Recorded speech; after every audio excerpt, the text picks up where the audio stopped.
Le podcast en 2 séries, une présentation de la TVC de la Matapédia et propulsé par le gym Art Fitness.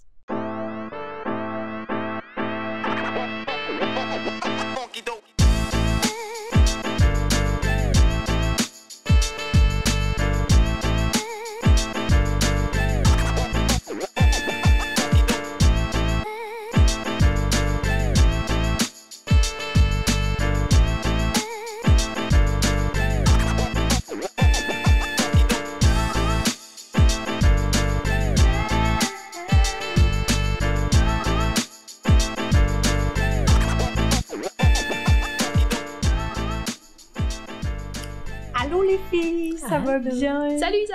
Salut Bienvenue à notre podcast en 2 séries. Ça fait longtemps qu'on s'est pas vu. Puis aujourd'hui, on a une super de belle invitée que j'avais vraiment très hâte de recevoir. Joanie, qui est travailleuse sociale, mais qui est aussi membre du gym, puis qui vit plein d'affaires, puis à qui on a tellement plein de questions à poser. Puis Joanie, on est avec Jackie, mais on est plus que 3 autour de la table. On est 4! Oui! Il y a un petit martien dans mon ventre. Oui, Jackie, tu vas être maman. Oui! On pourra en parler dans un autre podcast. T'as hâte d'avoir une grosse bédaine. Ben, je sais. En fait, là, on dirait que je veux comme savourer chaque étape. Je veux pas trop penser à comme plus tard parce que tu te rends compte que t'as déjà 3 mois de fille, il reste juste 6 mois, ça va vite. Ouais. Ça va très vite. Très vite. Fait que, Joanie, écoute, d'entrée de jeu, je l'ai dit, t'es travailleuse sociale, t'es membre du gym, mais juste pour que les gens te connaissent un petit peu plus, c'est quoi ton parcours? C'est qui Joanie? Tu pars de où? Grosse question, oui, c'est une grosse question, hein? Tu veux dire, est-ce que tu viens de la vallée de la Matapédia? On peut commencer par ça. Non, je viens pas de la vallée. Ça fait 3 ans que je suis arrivée dans la vallée, puis j'adore ça. Honnêtement, j'ai vraiment tombé en amour avec l'endroit, le rythme de vie, la proximité de la nature. Puis il faut dire que je suis native de cette île. Donc, je suis pas quelqu'un là, qui est nécessairement habitué aux grandes villes, puis au trafic, même si ça faisait 10 ans là, avant que j'étais à Québec. J'étais bien, mais s'il y a de mes amis qui écoutent le podcast, ils m'entendent sûrement encore chialer avec le trafic, que ça prend du temps, puis il a pris des maisons. Fait, pour être cohérente avec tout ça, on a trouvé des emplois ici, on se rapprochait de nos familles. Le père de mon enfant, là, sa famille vient de Rimouski. OK. Fait que c'était de se rapprocher de nos familles. On voulait avoir une famille, on voulait avoir un beau rythme de vie. Donc voilà, on est arrivé ici. Puis comment ça, la vallée? Parce que oui, Rimouski, c'est près, mais tu sais, il y a plein d'autres petites régions proches de Rimouski. Oui. Qu'est-ce qui a fait que vous êtes venu vraiment ici dans la vallée? J'aimerais vraiment avoir une super réponse là, qui vient du cœur. Mais en fait, ça a été les emplois. Les emplois, OK. Ouais. OK. On s'était dit, on va l'essayer 1 an, parce qu'il faut dire que j'avais aucune idée où c'était sur la planète Terre, à Amkoui. Ben oui. Aucune idée. Puis là, je reste à Sainte-Irène de Matapédia, donc j'avais aucune idée c'était où. Puis c'est ça, vraiment les emplois... le père de mon enfant qui s'appelle James, on va lui donner un nom. Il y a eu une offre d'emploi. Puis moi, c'était au CLSC aussi. C'était exactement dans ce que je fais qu'on va visiblement parler. Oui. Qui était santé mentale là, au CLSC. OK. Volet adulte. J'ai eu un poste, ce qui est très rare aussi à Québec, là, en travail social, avoir des postes, il y en a. Il y a des belles conditions de travail. C'est juste que ça prend du temps avant qu'on ait vraiment une permanence. Et pour moi, de déjà rentrer ici avec une permanence, c'était un cadeau. C'était un beau cadeau. Qu'est-ce qui t'a emmené en travail social? Pourquoi la petite Joanie, un jour, s'est dirigée vers ça? Ben en fait, je dis toujours à la blague qu'initialement, je voulais être psychiatre. Mais étant donné que j'ai pas mes 4,36, j'ai réalisé rapidement que ça arriverait pas. Puis, ironiquement, je voulais pas être psychologue non plus parce que je trouvais que c'était trop d'années d'études. Mais là, je vais dire tout de suite que j'ai fait une maîtrise, fait que finalement, c'est revenu au même. C'était toujours la relation d'aide. Après ça, de voir, tu sais, travail social versus psychoéducation versus plein d'autres professions, je dois avouer que je connaissais pas tant la valeur, tu sais, toutes les valeurs puis toute la couleur du travail social avant de vraiment faire mon bac. Je savais que c'était de la relation d'aide, tu sais, qu'il y avait plusieurs branches, mais vraiment tout le spécifique de la profession, je l'ai découvert. Puis évidemment, là, ça a été... Même si c'était à refaire, honnêtement, je rechoisirais la profession. Le pourquoi, c'est pas quelque chose que j'ai en dedans de moi depuis que j'ai 6 ans, on va dire. Là, c'est quelque chose qui s'est vraiment bâti. Je dirais que dans mon histoire de vie, j'ai été amenée avec différentes difficultés comme on a tous. Fait que j'ai rencontré plusieurs professionnels qui m'ont vraiment inspirée puis qui ont fait une différence. Quand je parle de professionnels, ça peut être dans n'importe quel domaine, tu sais, des gens importants qui étaient habités par leur profession. Puis qu'à ce moment-là, je savais que si cette personne-là m'avait pas accueilli de la manière qu'il l'a fait, que ça aurait fait une différence dans ma trajectoire de vie. Ouais. Fait que tu l'as vécu comme personne d'avoir cette relation d'aide-là, puis t'as voulu un peu donner au suivant, si je comprends bien. Exactement. Okay. Je savais pas encore comment, mais je savais que je voulais faire la différence dans la vie des gens, puis je voulais être bienveillante, je voulais être du côté des gentils, si je peux dire. Puis, tu sais, plus tard, je réfléchissais un petit peu aux questions, puis je pense que ce qui m'a vraiment habité de tout ça, de tous les professionnels, ce qui m'a marqué, c'est la compréhension empathique qu'il y avait. Vraiment, on ressentait qu'ils se mettaient à la place, on ressentait qu'il y avait une connexion. Exactement. Exactement. Puis, une autre affaire qui m'habite, ça, par contre, depuis que je suis toute petite, c'est ma mère. Elle va être contente que je parle d'elle dans le podcast. C'est une grande fan. J'ai vraiment une belle relation avec elle. Une grande fan, je dis ça humblement, c'est elle qui dit toujours ça. Mais elle m'a toujours dit que les gens sont comme ils sont pour une raison, depuis que je suis toute petite. Fait que faire sens des comportements des autres, exemple, si quelqu'un est méchant ou... Pas que j'en voulais pas, mais j'ai toujours eu le réflexe de comprendre qu'est-ce qui était derrière le comportement, qu'est-ce qui était dans la pensée des gens. J'ai toujours été conscientisée à essayer d'avoir le moins de préjugés possible ou du moins de s'éduquer pour essayer de comprendre. Fait que ça, je lui dois. C'est vraiment... ça m'a habité. Fait que j'imagine que ça a été la base pour construire là-dessus, là. C'est profond. Puis c'est vrai qu'on vient au monde avec un certain bagage. J'espère que ton bébé nous écoute présentement, Jackie. Mais tu sais, c'est ça. On vient au monde avec déjà une personnalité, je trouve. Fait que c'était déjà ça coulait déjà dans tes veines. Ouais. Mais ça a pris du temps avant que je le comprenne. OK. Je sais pas si vous allez... ça va résonner avec vous. Mais tu sais, très jeune, j'avais une très grande sensibilité. Puis ce genre de réflexion-là, je l'avais pas... Tu sais, c'était pas aussi décortiqué qu'on pensait. C'est ça, aussi formulé, mais t'étais sensible. Oui. Fait que, tu sais, souvent, je grandissais, puis j'avais l'impression d'être en décalage des fois.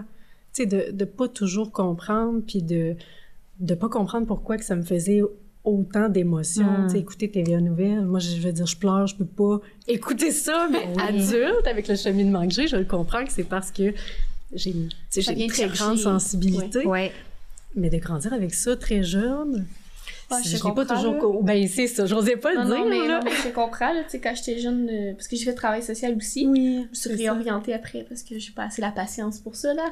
Mais chacun nos qualités.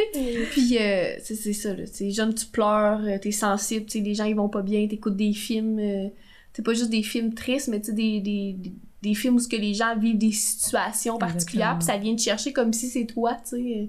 Exactement. La petite fille de 6 ans qui avait perdu son enfant, genre, tu sais, puis ça te...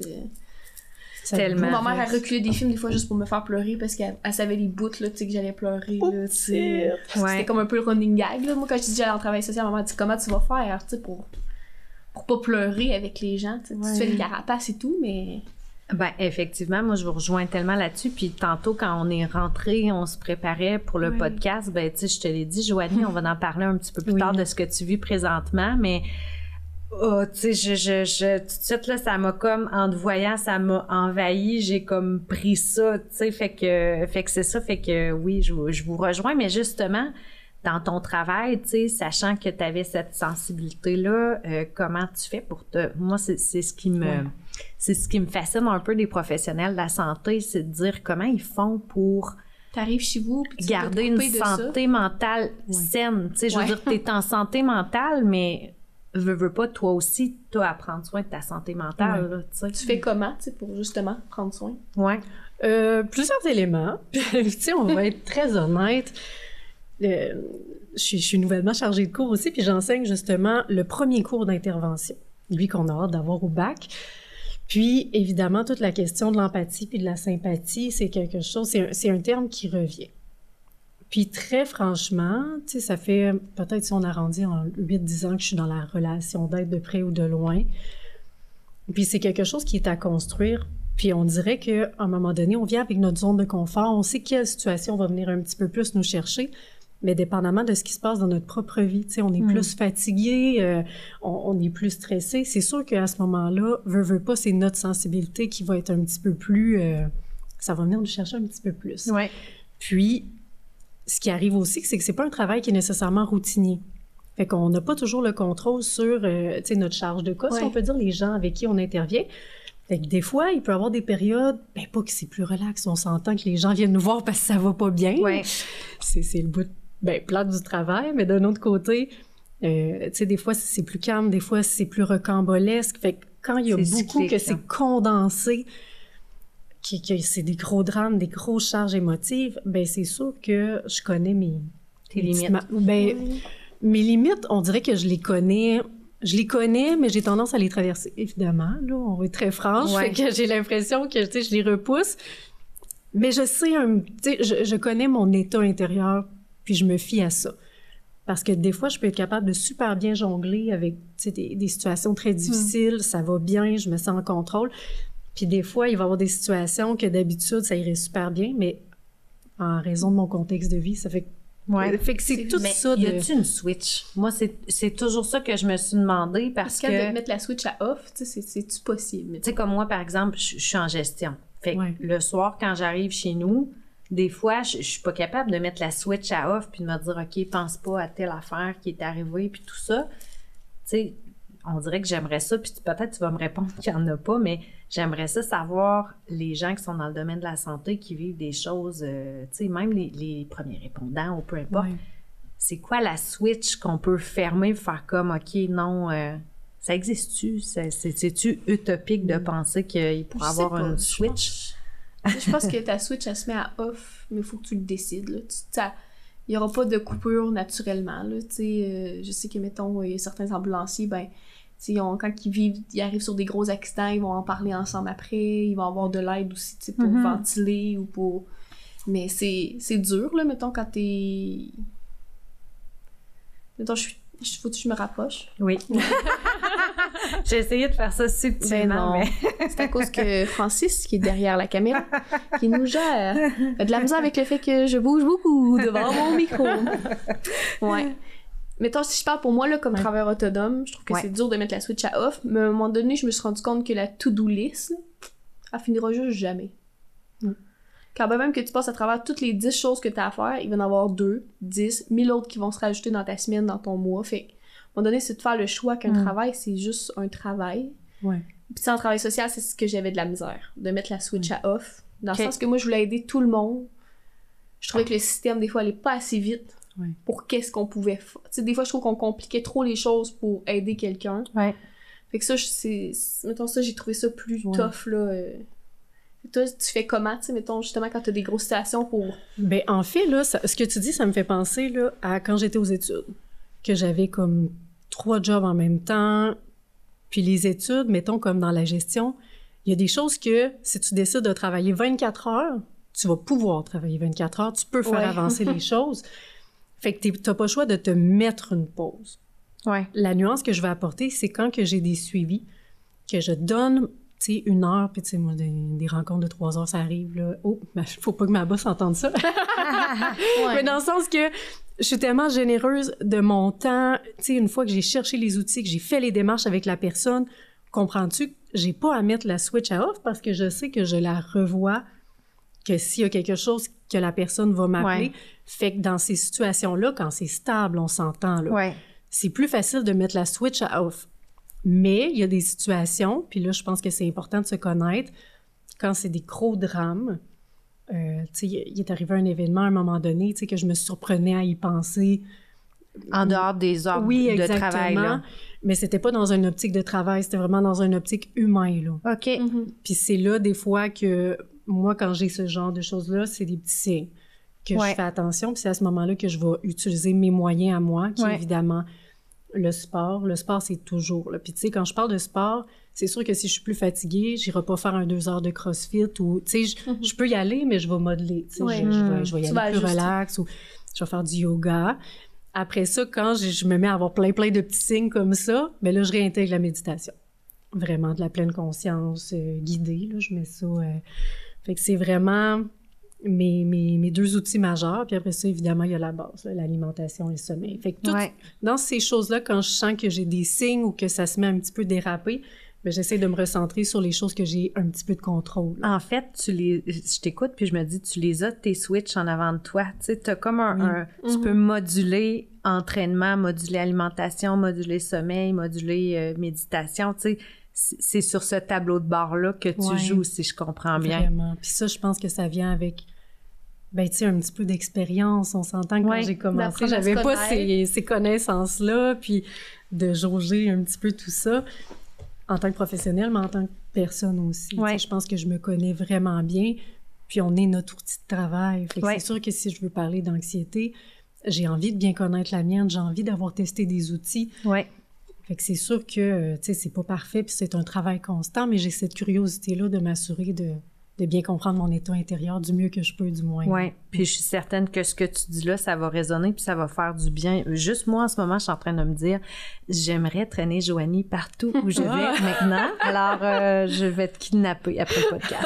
Mais je te l'annonce. La belle version. Je te l'annonce. Tu sais, c'est sûr que ça peut pas être parfait tout le temps, puis c'est normal. Non. Mais tu le dis, puis juste dans ton exemple d'entraînement, tu sais, si t'es plus fatigué, t'es pas obligé de prendre les mêmes poids que d'habitude. Puis tu sais, si on le dit, et on le redit. Oui, je savais que Jackie, elle aimerait beaucoup parce que je connais ma Jackie. Ça, les gens, ils comprennent pas assez ça. Puis c'est vrai que ça vient en se connaissant, en apprenant à se connaître. Puis à un moment donné, c'est ça, le sport, que ça permet de voir, est-ce que ça va me taxer le système nerveux? Est-ce que, genre, ça va me nuire plutôt que m'aider? Doser. Même, je veux dire, du yoga, c'est super bon. Mais est-ce que ton power yoga, où tu vas rester en high lunge pendant 10 minutes, va être bénéfique, ou tu serais mieux d'aller dans un cours de yoga doux, soft pour toi aujourd'hui? Puis quand t'as full d'énergie, ben go, dépense-la, tu sais, mais de faire la part de ça. Puis l'alimentation, sommeil, on y pense souvent pas, mais c'est comme la base, tu sais. Puis quand je parle, excuse, vas-y. Non, j'allais dire, jauger la performance, mais puis je veux pas couper ton élan, mais j'étais curieuse pendant qu'on était dans ce sujet-là de, tu sais, je t'ai vu au gym. Oui. T'es une excellente athlète de CrossFit, on va se dire les vraies affaires. C'est dans le sang. J'aimerais ça connaître ton parcours, tu sais. C'est sûr que moi, par curiosité, quand je t'ai vue au gym, j'ai fait « Wow, cette fille-là, elle n'en est pas à son premier rodéo. » C'est quoi ton parcours avec le sport? Ben en fait, non, ça se relie. Je m'en allais justement dire que tout ça, d'être capable de comprendre le système nerveux. Moi, je sais que si je fais du gros haltéro, même si mon corps est bien, je sais que je vais avoir 2 jours à être plus fatiguée à cause du système nerveux. Les types de yoga, ça vient avec des connaissances puis de l'essai-erreur. Ceci étant dit, le sport a toujours fait partie de ma vie. J'écoutais votre podcast d'ailleurs sur la place du sport, puis je me sentais comme, tu sais, l'autre côté du miroir, tu sais, les gens que vous avez dit qu'ils faisaient toujours du sport. Et je sais même pas de où ça vient. J'essayais, je pensais aux questions justement. J'étais tout petite, je me souviens, je devais avoir 4-5 ans, j'étais à la maternelle, puis ma mère voulait pas m'inscrire au hockey parce que, tu sais, petite fille, tu sais, tant d'autres mœurs. Mais je me souviens, j'étais tout seule et je lançais des rondelles dans le but, mais personne dans ma famille fait du sport comme ça. Je jouais, tu sais, on sortait les buts, je jouais dans la rue au hockey avec mes petits amis garçons, parce que dans ce temps-là, j'avais juste des petits... Oui, il y avait moins de filles qui en faisaient. Moi, je jouais au football, je jouais au soccer, et ça a toujours fait partie de ma vie. Et à un moment donné, voyant que j'étais très malheureuse de ne pas jouer au hockey, elle a décidé de m'inscrire. Fait que j'ai commencé un petit peu plus tard, généralement, que la petite gang d'amis que j'avais, mais ça a vraiment toujours été le hockey. OK, ça joue au hockey. Tu jouais à quelle position? J'étais gardienne de but. C'est hot. On essaie d'ailleurs de retrouver son équipement. Oui! Michel Lalo, que j'ai vendu mon équipement sur Marketplace. S'il vous plaît, recontacte-moi. J'ai des regrets d'avoir vendu mon équipement. OK. OK. Puis... Mais sans joke, là, je pense que Isa pourrait t'aider à le retrouver. Je suis sûre qu'elle gagne. Oui, alors c'est la mission. Oui, je m'occupe de ça, Joanie. En autant que tu viennes passer quelques jours avec moi pour jauger mon équilibre. Non. On va faire ça, un échange de services. Parfait. Tu joues au hockey combien de temps? Oui, vas-y. Non, c'est ça. Tu joues au hockey combien de temps? Ouais. Joues-tu jusqu'à encore? où, mettons, juste ligne de garage ou... Ben, avec les petits garçons, tu sais, j'étais quand même très compétitive. Ça, encore là, je veux dire, j'ai commencé à marcher vraiment jeune, fallait que je marche plus vite que tout le monde. J'ai toujours été compétitive, là, à un point que c'est exaspérant. Fouillez-moi pourquoi, là, tu sais, il y a une part qui est innée. On se le cachera pas, Ben là, oui. c'est pas ma mère qui m'a encouragée à être compétitive comme ça. T'as ça en toi. Mais t'es un Ouais. athlète aussi dans l'âme, puis je pense que les athlètes dans... C'est pas, hein. Tu sais, un athlète inné, tu sais, je pense à une Véronique Michaud, ça ne dérangera pas que je la nomme, là, mais tu sais, elle a fait semblable. Oui, oui, c'est une patinage de semblable. vitesse quand Ouais. même haut, gradé, je sais pas comment dire ça. Puis tu sais, Oui. au CrossFit aujourd'hui, elle le sent dedans d'elle, là. Oh, ouais, tout T'as à bien beau fait. dire, on va faire ça pour le plaisir, Ouais. ça s'allume à l'intérieur, le feu, là. Oui. Ouais. Ouais. J'ai comme la misère à accepter le athlète, là, mais je vais le prendre quand même. Mais moi, je pense que tout le monde qui se donne dans son sport est pour moi un athlète. C'est là. vrai, Tu sais, des fois, je me on sens est comme tous des Rocky, athlètes. comme si... Mais j'irai jamais, mettons, aux Jeux olympiques ou peu importe, mais des fois, je me sens comme un athlète, même si je suis C'est pas. bien là. correct. C'est pas négatif. Non, c'est bien correct.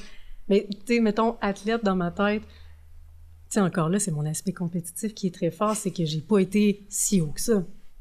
Mais je sais, je travaille là-dessus. Je travaille Ouais. là-dessus, je sais. Mais t'es allé loin, dis-nous ça. Oui, ben, tu sais, dans le fond, c'était le double lettre, là. OK. Tu sais, Madame 2 a Midget Espoir, toute la patente. OK.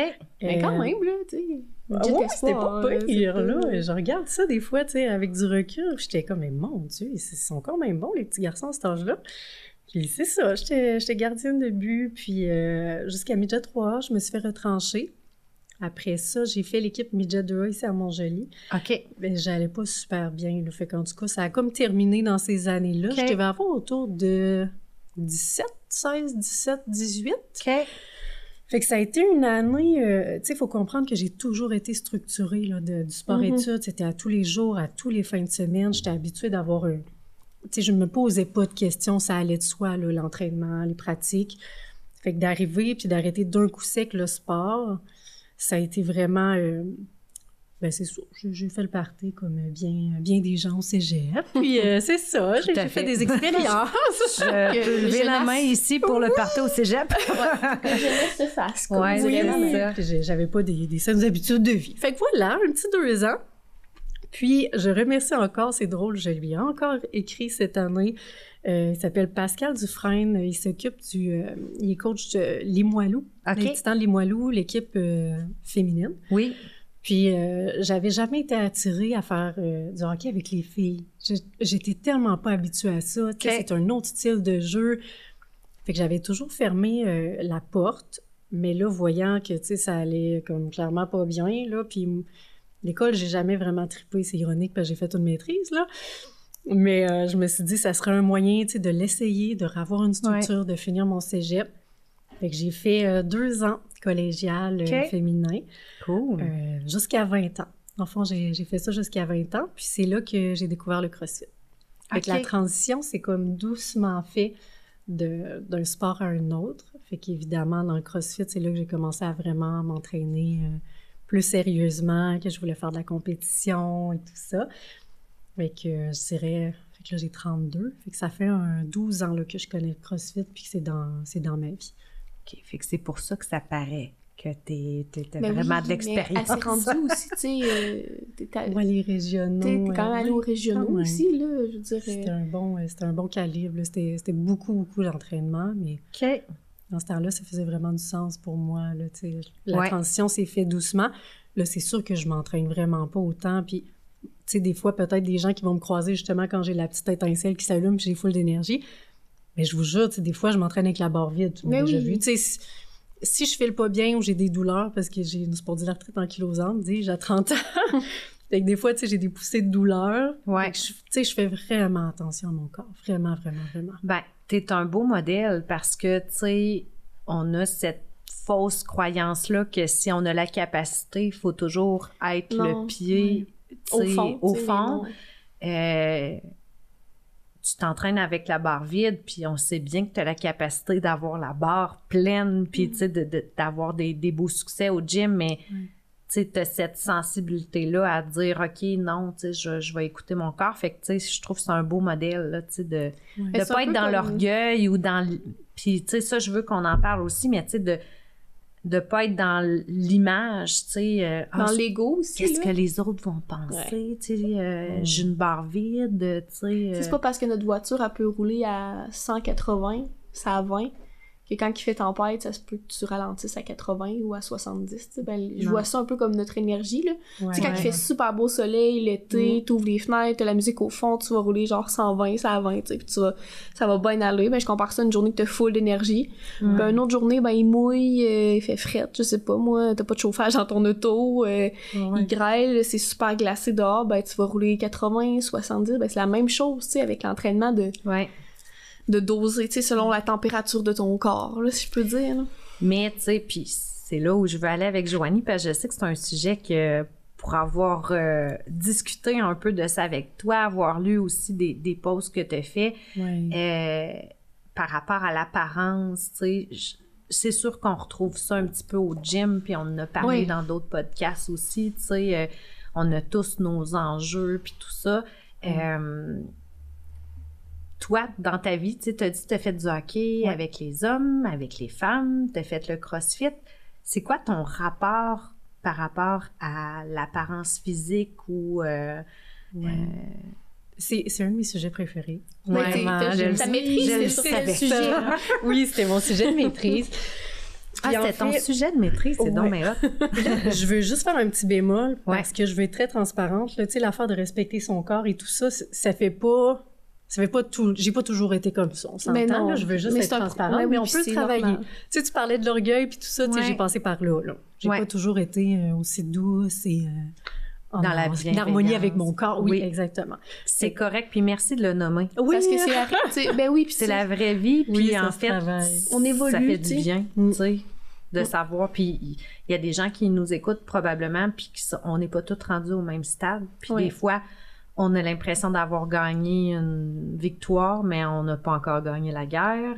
Fait que c'est ça. Fait que c'est correct de dire ça n'a pas toujours été comme ça. Puis, oui, c'est ça. Puis ça m'amène aussi justement à la bienveillance envers le corps. J'ai eu des gros troubles alimentaires. Je sais que c'est pas le sujet du podcast, mais ça m'amène un petit peu à cette réflexion-là. Ça va avec le sujet du podcast simplement. Oui, ça s'appelle la réalité. Ah bon, c'est parfait. Fait que c'est sûr que j'ai eu des gros troubles alimentaires de justement 12 à 20 ans environ. Puis je pensais à ça justement tout à l'heure, tu sais, à cette sensibilité-là quand j'étais jeune, puis ce sentiment d'être en décalage. Puis tu sais, encore là, libre à vous de me croire, mais je vous jure que c'est vrai. Quand j'étais tout petite, là, je m'en souviens, à l'âge qu'on commence à être consciente de notre corps un peu, moi, je dirais que c'est vers 10 ans à peu près, là, tu sais, qu'on commence à voir qu'on a des différences et tout ça.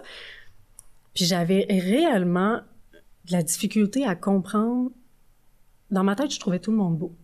Je vous le jure. Je regardais les gens, puis tu sais, on était jeunes, là, fait que tout le monde a la petite peau rebondie, tu sais, personne n'a des traits qui détonnent. Puis j'avais de la misère à comprendre pourquoi on disait que certaines personnes étaient plus belles. Mettons, je sais pas, des beaux cheveux blonds et tout ça. Dans ma tête, c'était incohérent parce que je regardais les autres puis je me disais, mais avez-vous vu comment elle a un beau nez de profil ou comment elle a des beaux yeux? Fait que depuis que je suis tout petite, j'ai comme un rapport au corps, et un petit quelque chose qui accroche. Moi, maintenant, je l'appelle une fascination parce que j'adore les corps. Tu sais, que ce soit physique ou avec la personne, ça, je l'assume puis je me le donne. Je pense que j'ai une espèce de cadeau de voir le beau. Oui. Vraiment. Que ce soit physique ou que ce soit à l'intérieur. Mais je l'ai pas toujours vu comme ça. Fait que c'est, tu sais, joint à ça, cette incompréhension-là, fait qu'on s'entend que, étant donné qu'il me manquait de compréhension, j'ai été voir, OK, mais pourquoi? C'est quoi qui est beau de bas? Ah, mes sœurs, tu sais, moi, j'ai été dans les mêmes années que vous, à peu près, là, tu sais, avec les revues, là, qui perdent du poids, puis la cellulite. Puis, tu sais, la mode était à la maigreur, là, dans mes années. Est-ce que c'est comme ça que les troubles alimentaires sont arrivés dans ta vie? Tu sais, y a-tu un élément? C'est multiple, t'es pas obligé de me répondre si tu veux pas aller là, mais... C'est bien correct. Y a-t-il quelque chose qui a été un déclencheur ou ça s'est vu graduellement, tu sais? J'ai toujours eu un petit quelque chose. Tu sais, c'est sûr que j'avais un terreau fertile à développer un trouble alimentaire, là, si on va dans la littérature, puis qu'on regarde les facteurs de risque, entre guillemets, là, tu sais, je suis une candidate idéale. OK. Ouais. avec, tu sais, mon côté de performance, de compétition, le perfectionnisme, tu sais, avec une espèce de petite trame anxieuse de fond, tu sais, ça peut facilement pogner en trouble alimentaire. Mais je me souviens que, tu sais, c'était dans ces années-là, la réflexion de qu'est-ce qui est beau, qu'est-ce qui est moins beau. Puis, j'étais un petit peu dodue. J'avais mon gras de bébé, on va le dire ainsi. J'ai jamais été, tu sais, en surpoids épouvantable. Je faisais du sport, mais je commençais à avoir des commentaires sur mon poids. Vraiment. Évidemment. Les classiques, on fait pas de commentaires sur le poids des gens. Non, c'est répète. En plus, on est dans la semaine de poids sans commentaires. Mais je suis contente que tu le nommes parce que de le nommer, j'ai un vœu que les gens prennent conscience, même si l'intention n'est pas, tu sais, je veux dire, jamais que tu vas faire un commentaire, puis moi-même, je m'inclus là-dedans, ça peut m'arriver par automatisme, et puis parce qu'on vit dans une société relativement grossophobe, de faire un commentaire, puis faire comme, mais voyons, qu'est-ce que je viens de dire là? Puis oui, ça peut avoir l'impact jusqu'à développer un trouble alimentaire sur la personne à qui on le fait. Fait que, tu sais, vigilance, faut doublement, triplement être vigilant. Vraiment. Fait que, tu sais, je crois que oui, ça, c'est un élément, ça a été, pour ceux qui ont des troubles alimentaires, un élément déclencheur. Puis on recule des années en arrière, on n'avait pas toute cette sensibilisation-là qui était faite. Vraiment pas. Fait que, tu sais, les commentaires sur le poids, ça l'a juste fait quand je commençais à faire sens de mon corps, à plus renforcer le fait que je voyais le décalage. J'étais pas comme je devais être. Fait que, encore une fois, pour essayer de pallier ça, ben, tu sais, je regardais c'était quoi les éléments, fait que c'était la perte de poids. Tu sais, c'est sûr que c'est plate ce que je vais dire, mais c'était vraiment dans une revue. Je m'en souviens comme si c'était hier. Le titre de l'article, je pense, c'était « Comment je suis devenue anorexique ». Puis c'est exactement ça, là. Tu sais, moi, ce que j'avais retenu, c'était la perte de poids et tout ça. Fait que bref, ça a vraiment commencé une switch comme ça, du jour au lendemain.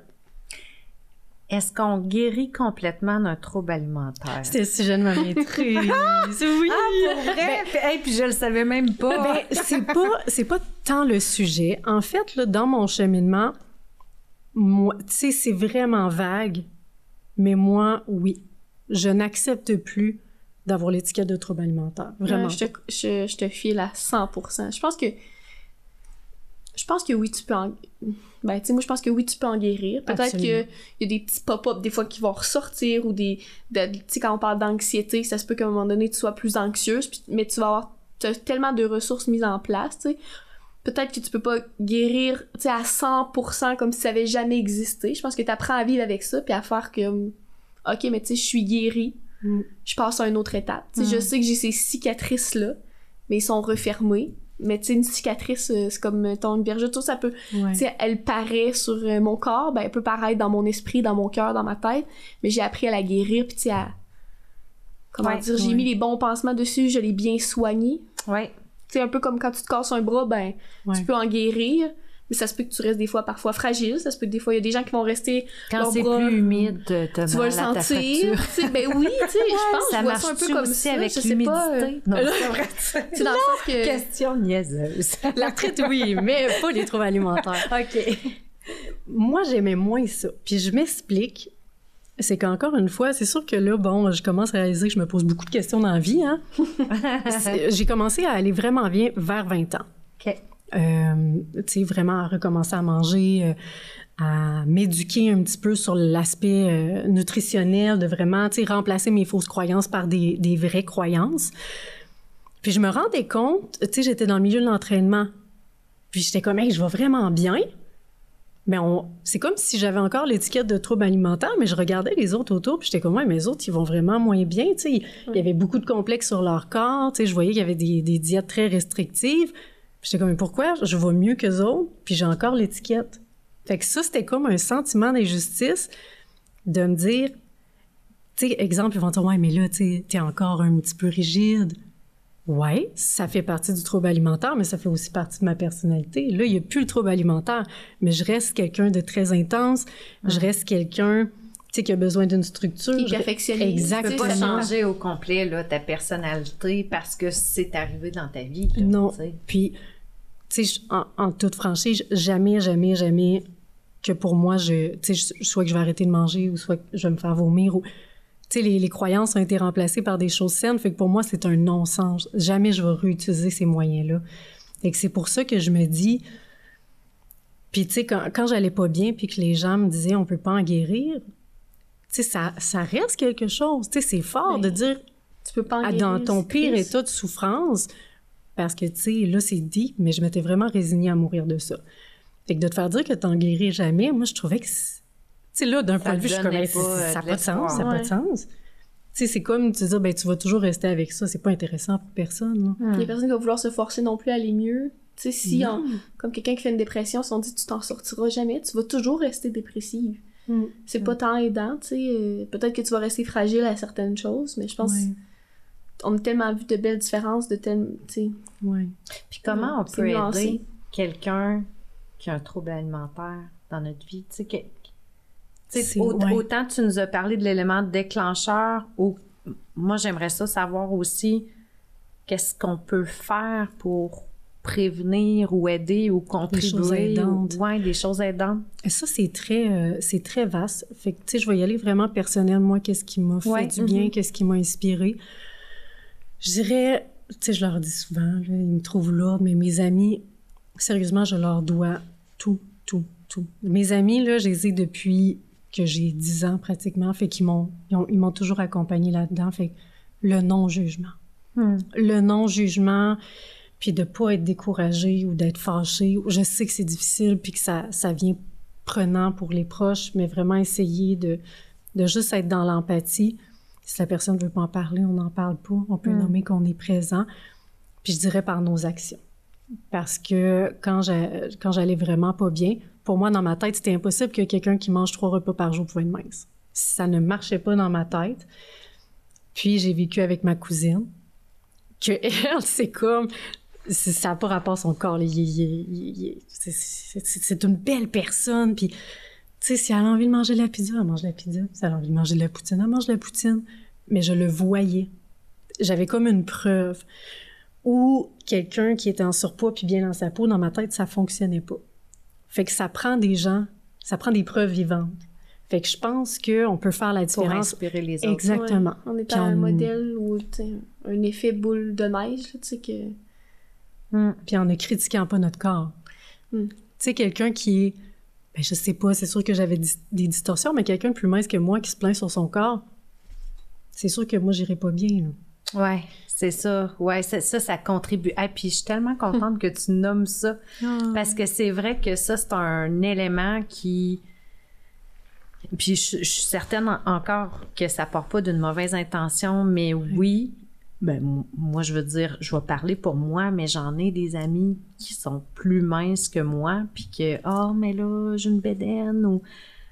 Moi, ça me fait pas du bien, là. Puis oui, effectivement, ça peut contribuer à ce qu'une personne, soit qui a un trouble alimentaire ou qui a peut-être plus une difficulté avec son estime, ça contribue négativement à sa condition, là. Fait que c'est vraiment... Mais tu l'as dit, là, c'est comme dans une revue que ça a été un peu un déclencheur. Ouais. Tu sais, c'est fou de dire que, justement, notre société est quand même axée. En 2022, je pense qu'on est en train de faire quand même un chemin vers ailleurs, là. Je pense que la diversité corporelle, on est en train d'en prendre plus conscience que c'est normal, qu'on a tout un poids naturel aussi, qu'à un moment donné, on peut pas se battre contre la vie, là, tu sais, je veux dire... mettons, moi, je pèse 150 livres, j'ai pas mal tout le temps pesé ça dans ma vie, tu sais, à partir du fait que j'ai... Tu sais, à l'adolescence, là, tu sais, mettons, 140, 150, peu importe le chiffre, là, je dis ce chiffre-là, mais ça a tout le temps été dans ces eaux-là. Puis, tu sais, mettons, pour maigrir, ben, fallait que je me batte, tu sais, contre moi-même, là, pour perdre du poids, alors qu'à un moment donné, le corps, naturellement, là, il va revenir à un poids normal, faut apprendre à y faire confiance. Tu sais, tu parles de revues, ça m'amène à la question, tu sais, sur les réseaux sociaux actuellement, tu sais, là, nous, on était jeunes, on avait les revues cool, les revues filles, ou peu importe, autres revues, là. Tu sais, aujourd'hui, avec les réseaux sociaux, c'est encore plus accessible. C'est fou. Le milieu de l'entraînement, le milieu de la bouffe, c'est rendu compliqué, complexe. C'est normal de s'y perdre. Puis ça devient, tu sais, même... tu l'as dit que j'attendais un petit bébé, mais tu sais, l'infirmière, tu t'es laissé m'appeler, elle me dit, tu sais, de cette question, c'était comment tu entrevois ton corps après l'accouchement. Ouais. Moi, j'étais comme, madame... Même pas eu d'écho, je sais même pas s'il est vivant, cet enfant-là, genre, moi, je suis anxieuse de savoir s'il est vivant, toi, tu me parles de qu'est-ce que mon corps va avoir l'air après. Je suis pas rendue là de 1, et de 2, sincèrement, tu sais, je me suis regardée dans le miroir, tu sais, je pense que c'est la semaine passée, mon corps est en train de changer, je le vois. Puis sincèrement, je me suis dit, il aura l'air de ce qu'il aura l'air, mais c'est pas vrai que je vais commencer à m'en faire avec ça. Je veux, tu sais, le fait de dire qu'on est guéri, c'est aussi, je veux plus donner accès à cette place-là dans mon cerveau, de me trouver laide, de me trouver grosse, de me trouver pas assez mince ou pas assez... J'ai comme fait un blocage dans la tête, c'est fini ce temps-là. Je veux plus embarquer là-dedans. J'ai même dit ça à l'infirmière, j'étais comme, mais madame, moi là, ça, je veux plus, tu sais. Peut-être que je vais avoir full de vergetures sur le ventre puis que ça va éclater puis que... Mais il va falloir... Je me suis déjà mindée à me dire, je vais me mettre en top de sport, pareil. Je m'en fous. Pour de vrai, là, on est tellement restreint là-dedans, je vois tellement de femmes s'empêcher de vivre pleinement leur sexualité, de se mettre en top de sport au gym quand il fait 40 degrés puis tu fais 100 burpees, là, c'est pas... T'es pas en train de vouloir te montrer à qui que ce soit, tu veux juste survivre de la chaleur, genre. Puis que c'est beau, tous ces corps-là. Tu sais, c'est vraiment... Tu sais, quand tu dis que tu vois le beau jour, là, ben, tu sais, je suis quasiment émotive, mais... moi, j'ai les yeux pleins d'eau depuis tantôt, non, là. On va se le dire, tu sais, j'aimerais ça que les filles autour de moi, ils voient qu'ils sont belles. C'est fou. On en a déjà parlé, mais moi, je te trouve belle, tu sais, je te trouve sexy, là. Des fois, t'es en top de sport, je te trouve vraiment belle, t'as un petit teint en là, tu sais. Mais même si je te le dis, je sais que tu me croiras peut-être pas, puis tu vas peut-être dire, tu sais, t'es mon amie, tu me dis ça, puis je sais que c'est ça que tu penses. Mais Caroline, que on est rough, là. Fait que j'étais comme, non... Moi, je veux pas partir avec l'idée que mon corps, il sera pas beau. Tu sais, comment tu entrevois ton corps après? Comme si ça allait être laite. Hey, j'étais comme, sérieux, là? Non, puis il y a même des femmes qui s'empêchent de vivre la maternité parce que leur corps va changer. C'est tellement beau, la maternité, que c'est ça, tu sais, ça va au-delà de l'apparence physique. Tu sais, moi, justement, je voulais vous dire, je vais vous faire rire. Mon garçon, Jean-Michel, tu sais, bon, chez nous, on n'est pas pudique. Fait que je suis souvent en top de sport ou voire tout nu dans la maison. C'est bien correct. Puis Jean-Michel m'a déjà dit, « Hey, maman, t'as des lignes sur le ventre? » J'ai dit, « Oui. » Puis c'est toi, mon garçon, qui m'a fait ces lignes-là. Puis j'en suis très fière parce que si j'avais pas eu ces lignes-là, ben, tu serais pas là. Puis moi, ben, je suis contente de t'avoir dans ma vie. Puis, mais c'est correct, ces lignes-là, tu sais. Oui, tu sais, c'était comme... C'est comme si on associe, tu sais, c'est ça. Associer ça à la laideur, tu sais, d'avoir des vergetures, tu sais. Je me souviens à 12 ans d'avoir les premières vergetures sur les seins, tu sais, bleues un peu, puis t'es comme... Mais genre, c'est côté aussi, tu sais, les poignées d'amour qui avaient un peu éclaté, puis j'étais comme, mon Dieu, tu sais, qu'est-ce qui se passe? Alors que si quelqu'un m'avait juste dit « Hey, fille, c'est normal », j'ai compris que c'était normal en secondaire 5. Comme quand on en a parlé à un moment donné dans le vestiaire, puis il y avait une fille dans ma classe qui était toute petite, elle en avait plein, genre. Elle était comme « Mais moi aussi, j'en ai plein », puis j'étais comme « OK, c'est normal ». La clé, c'est d'en parler. Puis c'est pour ça que notre podcast il existe. Oui. Pour dire des choses. Ça m'amène à la question. Jojo. Oui. Tu sais, t'es TS, puis là, t'es beaucoup, ben, tu t'es comme mis de l'avant sur les réseaux sociaux. Oui! Je sais pas comment dire ça, mis de l'avant. Tu t'es pas mis en selfie tout nu, mais je veux dire... T'as un projet. En jaquette d'hôpital. Oui, en jaquette d'hôpital. Oui, on va contextualiser plus tard, les gens, hein? Ben oui, mais comment ça en est arrivé, justement, que tu sois en jaquette d'hôpital, puis que, tu sais, là, comme t'es TS sur les réseaux sociaux, tu poses des choses super intéressantes. Ouais. Tu peux en parler du vrai sujet. Ouais, le vif du sujet, hein. Comment c'est arrivé? En fait, j'adore mon travail. Je vais commencer par ça, là, au CLSC, Santé mentale adulte. J'adore ça. J'ai une équipe formidable. Mais depuis le tout début, en fait, là, tu sais, j'ai décidé de faire ma maîtrise pour m'ouvrir des portes. Parce que je me voyais faire autre chose, mais faire quoi, je savais pas. Donc, dans la dernière année, j'avais commencé, tu sais, à flirter avec l'idée de me faire une petite image de marque, tu sais, peut-être juste publier de temps en temps pour éventuellement être au privé. Mais j'étais aussi chargée de cours, je faisais un petit peu de recherche, j'étais au CLSC, puis j'avais un petit garçon d'1 an qui faisait des otites aux 2 semaines. Fait qu'on comprendra que le projet, ça s'étirait. Puis là, ben c'est un petit peu dramatique, mais ça ne l'est pas en même temps.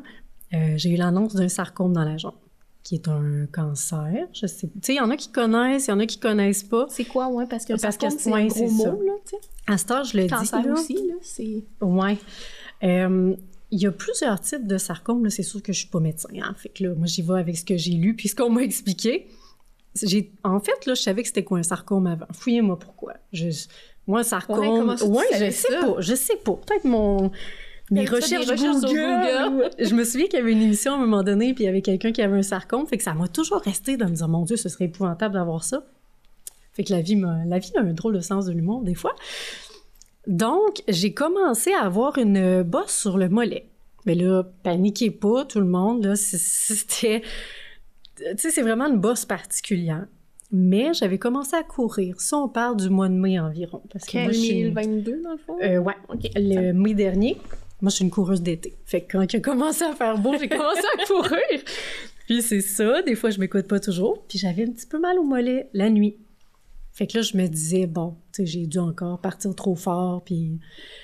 Fait que ça restait comme ça. Puis là, tu sais, je touchais, puis, tu sais, ça me tannait un petit peu.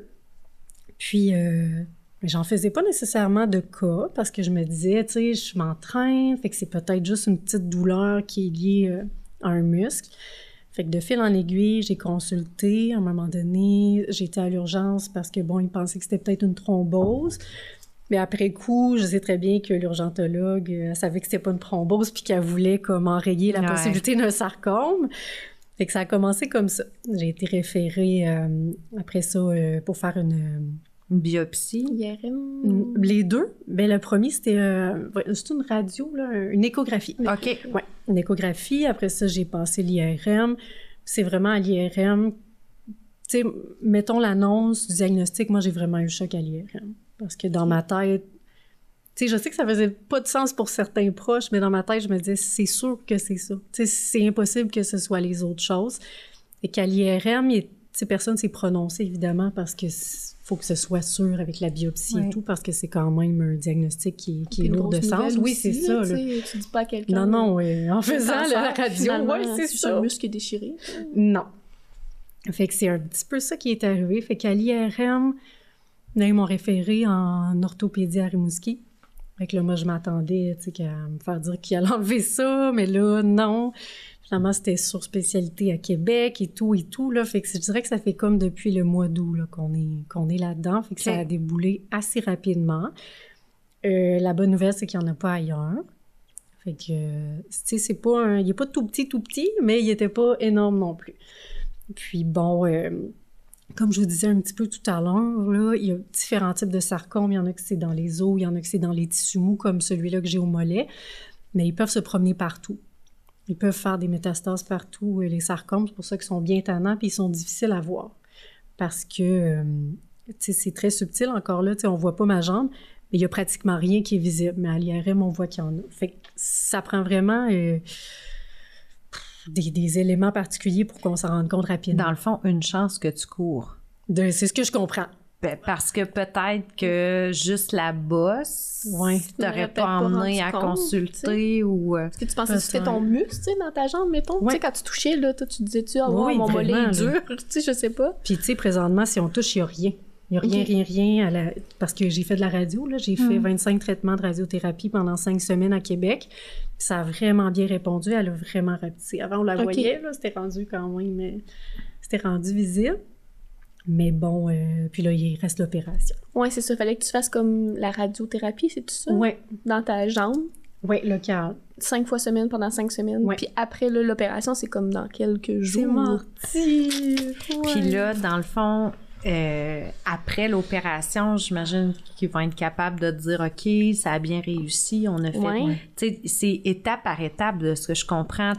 T'as pas le portrait global, t'as l'information un peu au compte-gouttes, là, une étape à la fois. Là. Comme, je suis pas quelqu'un qui aime les surprises dans la vie.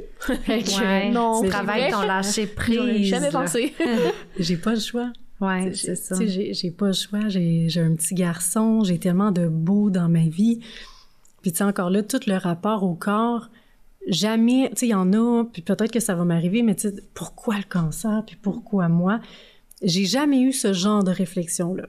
La seule chose que j'ai, parce que là, bon, on a eu des nouvelles, puis avec l'opération, dépendamment de comment c'est placé, il pourra probablement pas juste enlever comme le tissu mou puis recoudre. Tu sais, ça va être, on enlève une partie d'os, on raboute les ligaments. Okay. Tu vas être un petit bout de tête sans courir? Ben, peut-être que je ferai plus jamais de sport comme avant, en effet. OK. Et c'est peut-être plus ça, je sais comme, OK, il y a peut-être quelque chose à apprendre, mais... Pas tout de suite, peut-être. On peut l'attendre pour plus tard, là. On va attendre de voir l'opération, là. OK.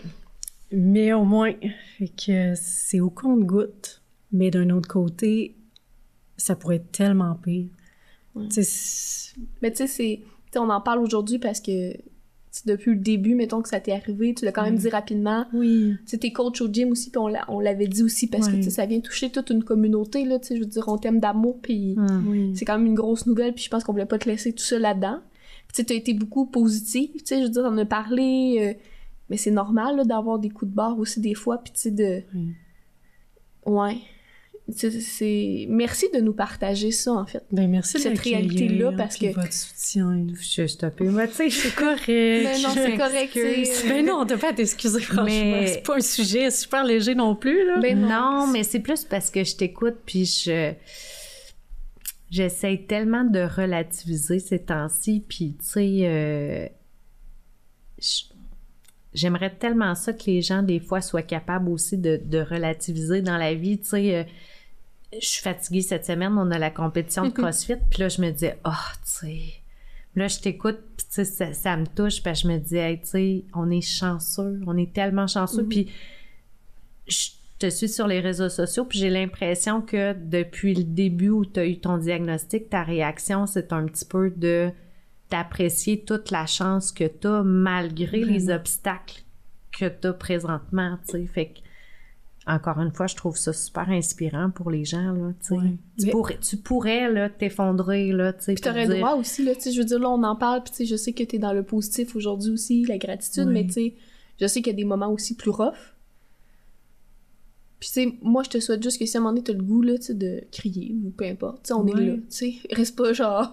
Mais je vais vous expliquer pourquoi ça arrive pas. Parce que ça fait plusieurs fois, puis on dirait que les gens y attendent, comme, mais pourquoi tu vas bien de même? On n'attend pas ça, je pense plus pas que du tout, comme, mais c'est plus la curiosité vous allez comprendre le pourquoi que je suis aussi, dans l'acceptation puis la gratitude, c'est que j'ai une amie d'enfance qui est décédée du cancer du sein. OK. Là, j'ai 32. Je pense qu'elle avait 28, si ma mémoire est bonne, quand elle est décédée.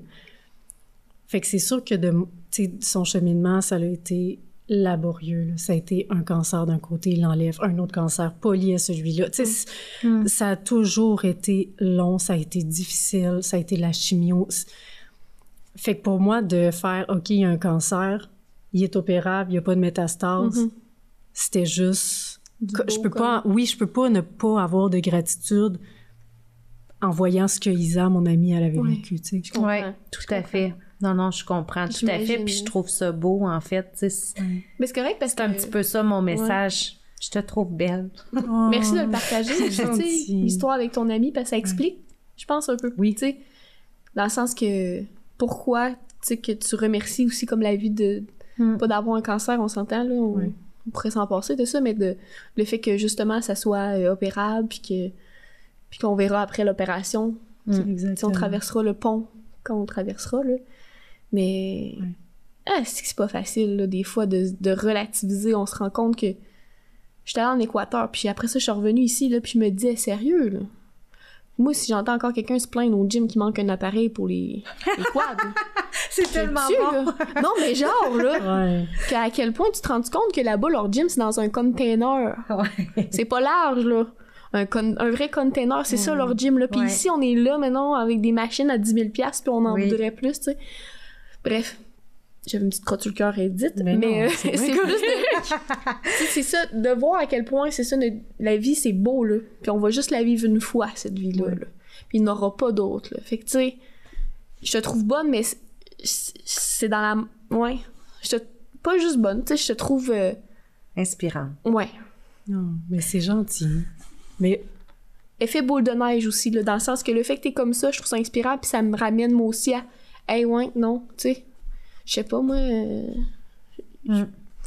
Peu importe quoi, je me dis, ben, garde, let's go, on y va, puis tu sais...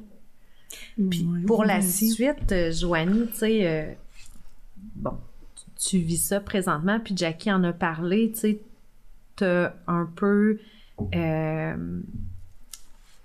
je veux pas dire cette opportunité, c'est pas une opportunité, mais tu sais, je sais pas comment dire, là, mais cette occasion de vie-là où ce que tu vis présentement t'a permis de quand même dire, bon, ben en parallèle à ça, tu sais, je vais avoir peut-être du temps entre mes traitements. Oui, c'était là que je m'en allais. Hein. La grande parenthèse, merci de nous ramener. J'essayais d'utiliser les bons mots, mais merci Isa de nous ramener. C'est exactement ça. Mais c'est ça, le temps que t'as, tu le consacres à une mission qui je pense, te fait vibrer. Hein? Vraiment. Puis, en fait, c'est quoi cette mission-là? Puis c'est quoi ton objectif en ayant ouvert là, ta page Facebook de Joanie Lebrun TS? Instagram aussi. Oui. Instagram aussi. En fait, quand j'ai eu l'annonce puis que je faisais la radio, j'avais déjà fait faire mon image. Fait que ça, c'était une bonne chose. J'avais déjà comme mes outils et tout ça. Fait que pour moi, d'avoir ce temps-là, c'était juste logique. Tu sais, il n'y a pas eu de questionnement. Je suis comme, ben, c'est le temps que j'avais besoin. Ouais. Puis, tu sais, j'ai aucune pression. Je veux dire, présentement, je fais pas de sous avec ça. C'est que pour le plaisir. Je fais mes capsules dans une idée de pouvoir les reprendre dans mes suivis. Fait que mon objectif est que les gens connaissent un petit peu mon approche, mon style d'intervention. Donc, éventuellement, quand je vais être au privé, ben il va savoir un petit peu, tu sais, si ça clique-tu, ça clique-tu pas. Puis, hey, j'ai lu telle capsule. Montrer tes couleurs. Ben moi, ça va me permettre d'orienter mes interventions. Tu démystifies beaucoup. Travail social, c'est quoi, là, dans tes capsules? Puis ça, je trouve ça... On dirait que c'était pas sur Internet avant. Quand est-ce que je pourrais prendre rendez-vous? Oui, c'est ça! Je visais mars pour commencer à en faire en vidéo, mais là, je vais attendre de voir comment ça se passe. Ouais. Ben c'est vraiment ça mon idée. Puis l'autre chose avec laquelle je flirte, qu'éventuellement j'aimerais faire, c'est que je sais que des suivis au privé, c'est très dispendieux. Vraiment, là. Tu sais, il y en a qui ont des assurances, il y en a qui ont les moyens de le faire. Je me souviens, moi, quand j'étais aux études, payer 120 $ pour une rencontre, j'aurais jamais pu. Ouais. Fait que ça, je trouve ça énormément dommage. Puis on se souvient que la valeur, tu sais, de la profession en travail social, c'est vraiment l'aide, tu sais, le côté humain. Ouais. Fait que c'est sûr que j'ai un petit malaise de m'avoir approprié un petit peu le capitalisme. En tout cas, ça, je vais gérer ça plus tard, là, mais j'ai un petit malaise. Ouais. Fait que je me disais que j'aimerais ça bâtir des outils qui vont un petit peu plus loin que mes capsules, mais qui sont accessibles, donc qui sont éducatives, puis qu'il y a des outils aussi que les gens vont pouvoir faire puis remplir par eux-mêmes. Genre de cahier. Ouais, puis j'aimerais ça vraiment le faire à faible coût, comme 10-15 $. Tu sais, une fois qu'il est monté, je le laisse là, les gens peuvent le télécharger avec différents sujets. Fait que ça, c'est vraiment ce que j'aimerais faire. T'aimes-tu le groupe, mettons, tu sais, les interventions de groupe? Parce que là, moi, ça m'allume juste une cloche que... Tu sais, dans le sens qu'on est peut-être dans un gym et il y a beaucoup d'interventions à faire sur l'estime de soi, le stress, l'anxiété. J'avais déjà animé des groupes pour l'association du cancer de l'Est. Mais tu sais, dans le sens que c'était des groupes ouverts. Tu sais, à chaque mois, il y avait une rencontre par mois, c'était ouvert, mais il y avait des thèmes à chaque mois. Mais tu sais, comme je te vois faire ça, là. Oui, ça, tu sais, il y a peut-être un gym qui pourrait te payer pour faire ça ou peu importe, là. Je veux dire, ça, c'est pas obligé d'être des gens qui payent.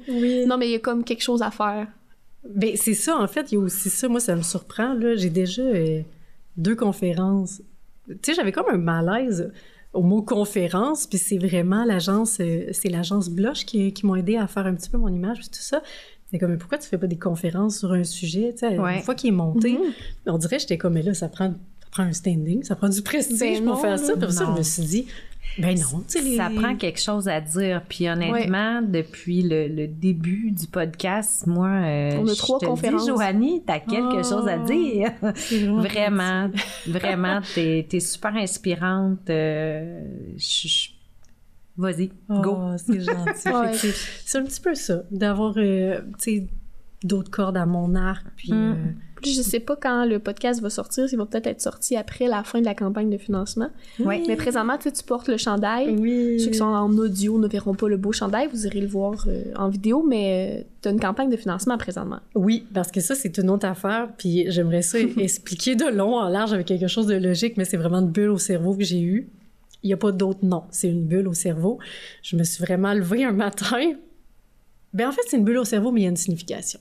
C'est qu'au moment que j'ai rencontré le spécialiste, puis qu'il m'a dit que c'était un sarcome, tu sais, il l'a confirmé, puis qu'on attendait de voir c'est quel type, il m'a tout de suite dit, c'est sûr que 10 ans passés, ça n'aurait pas été le même pronostic. Fait que moi, c'est resté dans ma tête que 10 ans, tu sais, autre mon amie Isabelle, j'ai des membres dans ma famille qui sont décédés du cancer, j'ai ma grand-mère qui vit avec un cancer qui est considéré comme une maladie chronique. Tout ça est à cause des avancées médicales, de la recherche, des gens qui donnent.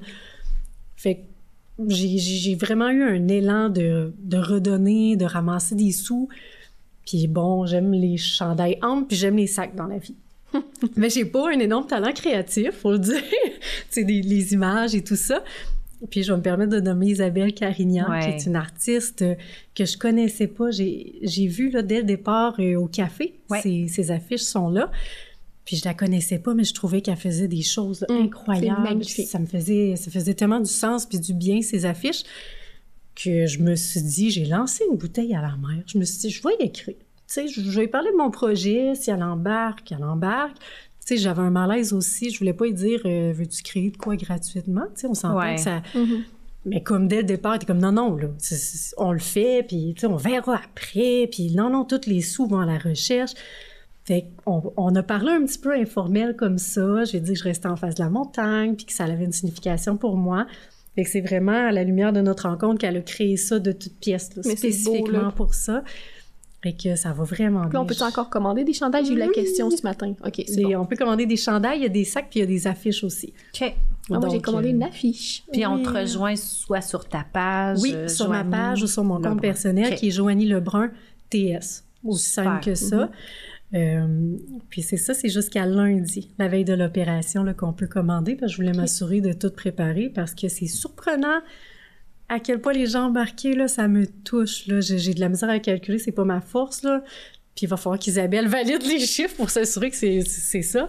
Je pense qu'on va être autour de 3-4 000 à demander. Oh, wow, c'est magnifique. Super. Parce qu'ils vont tous les profits là, qu'on fait, ça va à la recherche. Ah, c'est beau. Si les gens nous écoutent peut-être, puis qui est comme trop tard, mais que ça les a inspirés, ton parcours, ben il y a toujours moyen de donner en ligne aussi à la recherche. Fait que, c'est Sarcombe McGill, dans le fond. Okay. Que je vais...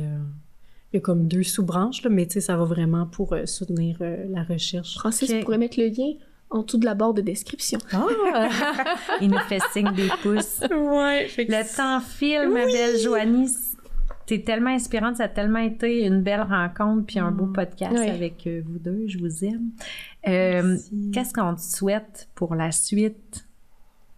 C'est quoi ton plus grand souhait? De pouvoir continuer d'avoir de la gratitude. Puis là, la première image qui m'est venue en tête, c'est mon petit garçon Albert. Ouais. Que peu importe ce qui va m'arriver, que je puisse continuer, tu sais, d'avoir un petit peu cette naïveté-là, parce que des fois, je la perds. Puis j'ai juste envie de spécifier, oui, c'est super inspirant, c'est beau ce que je dis, je le prends, je l'accueille, mais je suis pas toujours comme ça. C'est pas toujours dans une optique de gratitude puis de relativiser. Ça m'arrivait aussi avant de pas avoir le cancer puis de juste être fatiguée, puis je savais très bien que j'avais le ventre plein puis je me plaignais, puis c'est correct. Mais oui, on a le droit. T'étais humaine puis exactement. Ben maudine, on vient de mettre le doigt sur quelque chose. Mais les gens qui écoutent, ils le sont aussi, puis c'est important. On peut tu sais, je veux pas qu'ils se tapent sur la tête. Ben, soyons pas dans la culpabilité, mais plutôt peut-être dans le questionnement puis dans le recul de se servir de ça pour faire un pas de plus. Oui, puis on a le droit d'accepter d'avoir de la colère, de l'envie. Tu sais, toutes les émotions sont légitimes. Là, sont valides. Puis, tu sais, par rapport à tout ce que j'ai discuté sur le trouble alimentaire, tu sais, ce que j'ai dit, c'était pas appuyé par des données probantes. Ben, certains, oui, là, mais c'est mon expérience. Donc, si quelqu'un, ça lui fait du sens de dire qu'elle guérira pas, je veux juste que j'ai l'espace, puis je l'accueille, que c'est vraiment... Ouais. Fait que finalement, qu'est-ce qu'on me fait? C'était ça la question. Je reviens. Peut-être de continuer de me faire confiance, parce que ces temps-ci, je trouve que je m'accorde la place à essayer plein de choses, puis de découvrir. Fait que de me faire confiance, puis de garder ma gratitude, de pouvoir en profiter. Bien, on te le souhaite. Puis merci de m'avoir accueilli. Merci de ta générosité. Ouais, merci de ton temps aussi. Sincèrement. Merci, Isa. Merci.